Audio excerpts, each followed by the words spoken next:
tokios naštos, kokia yra uždėta gyventojams šiandien, kurie gyvena nešildintose namuose ir šiluma tiekiama, kuri gaminama kūrenant gamtinės dujas, nepakeltų net ir išsivysčiusių valstybių gyventojai.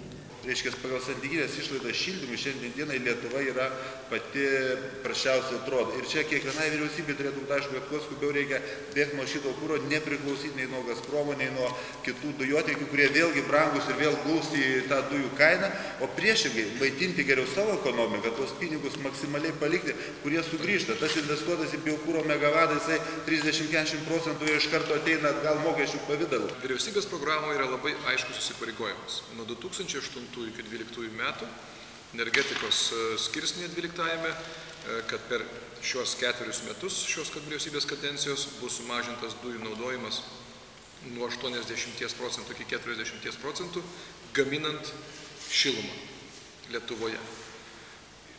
Žinot, kaip sakant, visi mokam skaičiuoti, pasikėlėm duomenis ir pasižiūrėjome, kad per šios vyriausybės kadenciją tik tai papildomai 20 MW biokuro įrenginių yra įdiegta.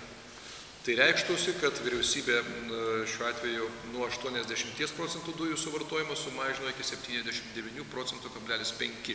Toje pačioje vyriausybės programoje yra įrašas, kad įsipareigoja vyriausybė kasmet atnaujinti po 2000 daugiabučių pastatų.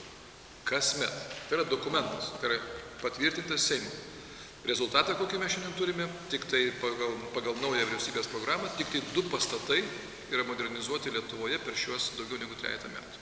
Savivaldybės parašyta šilumos sistema organizuoja šilumos aprūpinimą šilumą, bet taisyklės žaidimo nustato nacionaliniai institucijos.